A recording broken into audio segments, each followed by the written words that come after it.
નમસ્કાર વિદ્યાર્થી મિત્રો, આજના વિડીયોની અંદર આપણે ધોરણ 10 વિષય સામાજિક વિજ્ઞાનનું પ્રથમ પરીક્ષા 2025 માટેના મોસ્ટ આઈએમપી પેપરનું સોલ્યુશન પણ કરીશું અને તમારા માટે કયા પ્રશ્નો પણ મોસ્ટ આઈએમપી છે એ પણ હું તમને જણાવીશ. તો પ્લીઝ મિત્રો વિડીયોને અંત સુધી જરૂરથી જોજો. તમારે પરીક્ષા બિલકુલ નજીક છે. પરીક્ષા પહેલાં પેપર એકવાર જોઈ અને તૈયાર કરીને જજો. ઓકે, સેમ આવું પેપર નહીં આવે, પણ આ બધા જ પ્રશ્નો તમારા માટે મોસ્ટ આઈએમપી કહેવાય. આવા ઉપયોગી વિડીયો માટે આપણી ચેનલને સબસ્ક્રાઈબ કરો અને તમારા જેટલા પણ મિત્રો છે એ બધાને શેર કરી દેજો. જો મિત્રો, હવે પહેલો પ્રશ્ન આપેલો છે જેમાં તમારે જોડકા જોડવાના છે. જો જેમાં આપેલું છે કે ઉત્તરાર્ધ નૃત્ય મહોત્સવ, તો એમાં જવાબ આવશે એફ મોઢેરા. બીજું છે સંગીત પારિજાત, તો એમાં ઈ જવાબ આવે પંડિત અબોહલ.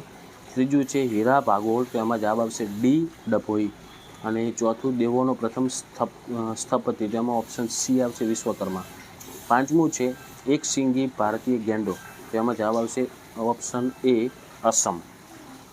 આ થઈ ગયા મિત્રો જોડકા, 5 ગુણના આવશે તમારે. પછી આવશે ખરા ખોટા, જેમાં પહેલું છે જરીકામ માટે સુરત શહેર જાણીતું છે, તો આ વિધાન ખરું થાય. બીજું છે ગોપુરમ એટલે મંદિરનું પ્રવેશદ્વાર, તો એ પણ ખરું.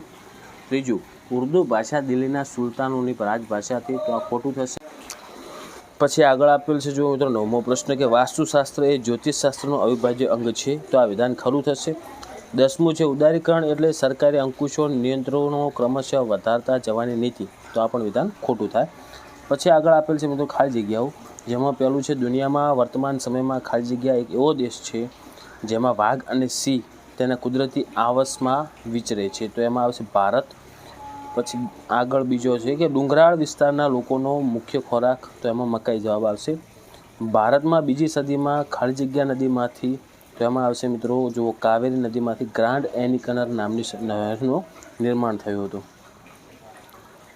પછી એનાથી આગળ હવે આવશે 14મો કે જેમાં ખાલી જગ્યા દેશોમાં, તો એમાં આવશે વિકાસશીલ દેશોમાં અર્થતંત્રનું દ્વિમુખી સ્વરૂપ પ્રવર્તે.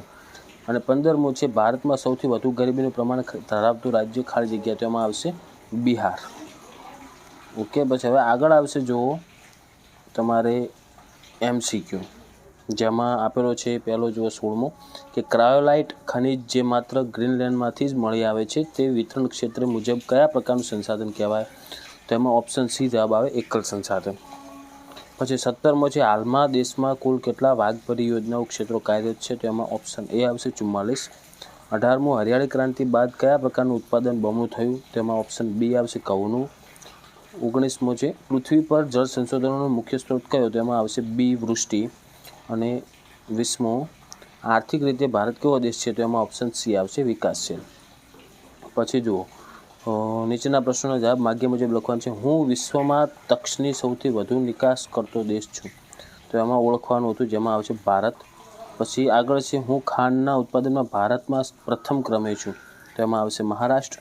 23મો બિન આર્થિક પ્રવૃત્તિ એ શબ્દની સંકલ્પના સમજાવવાનું. અને 24મો ઔદ્યોગિક બેરોજગારી શબ્દની સંકલ્પના, મતલબ એમની વ્યાખ્યા શું થાય એ સમજાવવાનું છે. ઓપ્શન બી તમે જેમાં સ્ક્રીનશોટ લેતા રહેજો, જેમાં તમારે ટોટલ 13 પ્રશ્નો આપેલા છે ને એમાંથી 9 લખવાના રહેશે. 18 ગુણનો તમારો વિભાગ બી આવશે. હવે એમાં પહેલો 25મો પ્રશ્ન છે ભારતની એક પ્રાચીનતમ પ્રજા તરીકે એસ્ટ્રોલોઇડ પ્રજાનો પરિચય આપો, આનું સ્ક્રીનશોટ લઈ લો, મોસ્ટ આઈએમપી પ્રશ્ન છે. 26મો પ્રાચીન સમયથી ભારત દેશ પ્રાણીપ્રેમી સંસ્કૃતિ ધરાવતો દેશ રહ્યો છે, સમજાવો, એ પણ આઈએમપી પ્રશ્ન છે.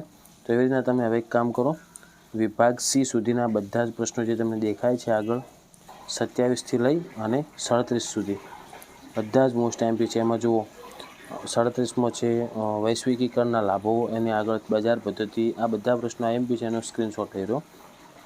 પછી વિભાગ સી આપેલો છે જેમાં તમારે દરેક પ્રશ્ન 3 ગુણનો આવશે.